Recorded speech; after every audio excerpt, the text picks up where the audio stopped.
Hello दोस्तों, मेरा नाम है अनस और आज मैं लाया हूँ गोजो वर्सेस सुकुना की दूसरी पार्ट।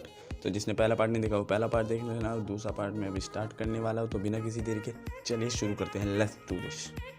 सो चैप्टर 220 शुरुआत होती है सुकुना के असिस्टेंट से, जो सुकुना को फिंगर्स खिला रही होती है और वो एक फिंगर नहीं खिला पाती क्योंकि उसे आखिरी फिंगर नहीं मिलती है। तो उस चीज़ के लिए सॉरी फील करती है और सुकुना चिल होता है क्योंकि उसने पॉसिबिलिटी लगाई थी कि 20 फिंगर मेरी शायद गोजो सतरू के पास हो सकती है। तो यही बनना था। और पूरा में जो कि मुक्का खाई थी गोजो का, उसे अभी तक दर्द हो रहा है। मतलब गोजो उसी दिन निकला था, उस दिन ऐसा मारा कि भाई पूछो मत, और फिर भी उसे अभी तक दर्द हो रहा है।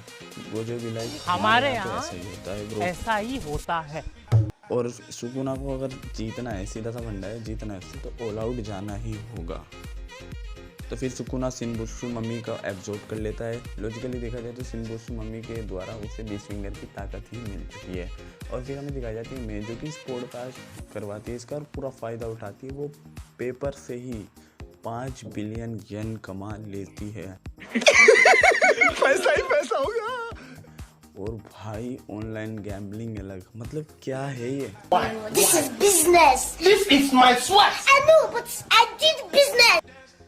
चैप्टर 223। तो कुछ चीज़ें जैसे कि इनकांटेशन, हैंड साइंस और डांसिंग, इनका यूज़ करके कोई भी कर्ज यूज़र अपना आउटपुट ज़्यादा बढ़ सकता है। तो गोजो यही यूज़ करके होलो पर्पल अटैक करता है at 200%। So the battle was start. Gojo और सुकुना अलग अलग बिल्डिंग में होते हैं और उनके बीच में बिल्डिंग का भी गैप होता है, बट गोजो का पर्पल इतना ख़तरनाक था कि वो कब सुकुना के पास गया और भी नहीं लगता, और वहाँ के आसपास की बिल्डिंगें भी गिरने लगती है। और फिर हमें दिखाए जाते हैं गोजो वर्सेस सुकुना आमने सामने।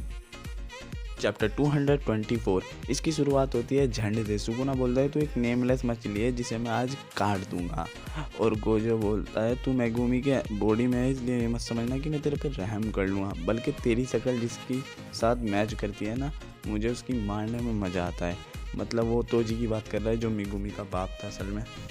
फिर इनका क्लैश होता है जिसमें हाथापाई हो रही होती है, बट सुकुना गोजो को टच भी नहीं कर पा रहा था बिकॉज ऑफ हिज इन्फिनिटी। और गोजो पढ़ के सुकुना पर हमला करता है और उसे दीवार पर मारता है और उसे पैर से कचल देता है। भाई से याद दिला वो किंग ऑफ कर्सिस है, कोई कीड़ा नहीं है। अब गोजो फोर्स लगा रहा था और इतनी ज़्यादा थी वो फोर्स जिसकी वजह से पूरी बिल्डिंग गिर जाती है। पर गोजो तो गोजो है, वो उसी गिरती हुई बिल्डिंग को सुकुना के ऊपर मारता है और सुकुना बच जाता है। फिर सुकुना को आ जाता है गुस्सा और सुकुना उस पर मारता है डिसमेंटल, जिसे गोजो आराम से डोज कर लेता है। पर गोजो के पीछे जो बिल्डिंग थी वो पूरी कट जाती है और जो कटती है उन्हीं के ऊपर गिर जाती है। पर ये दोनों उसी बिल्डिंग के अंदर भी लड़ रहे हैं जो कि गिर रही है। और भाई ये लिटरली एक दूसरे पे बेंच और कुर्सियाँ मार रहे हैं। और जब वो बिल्डिंग गिर रही थी तो पूरा कोहरा ही कोहरा, चारों तरफ कोहरा ही कोहरा है। जगह कोहरा ही कोहरा हो रहा था। और जब वो गिरती है तो हमें दिखाए जाते हैं दो लेजेंड जो कि आमने सामने आ रहे थे। फिर वो जो बोलता है जितना भी नुकसान है भाई मैं तो तेरा नाम लूँगा, और जिस पर सुकुना कहता है आर यू श्योर। और फिर गोजो को रियलाइज़ होता है कि यार ये तो सारी चीज़ें पॉडकास्ट हो रही है चैनल पे, तो सबको पता है कौन कितना डिस्ट्रॉय कर रहा है। तो बस भाई आज की वीडियो में इतना ही था, और मुझे सब्सक्राइब कर लो भाई अगर तुम्हें ऐसी ही चीज़ें और देखनी है, और लाइक भी और शेयर भी। That's all I can say. Bye bye, tata. अब देख तू, अब तू गया बेटा, अब तू गया। देख तेरी औकात मैं दिखाता हूँ तुझे, देख। क्योंकि मैं बहुत दिनों से तेरा खेल बंद करने के चक्कर में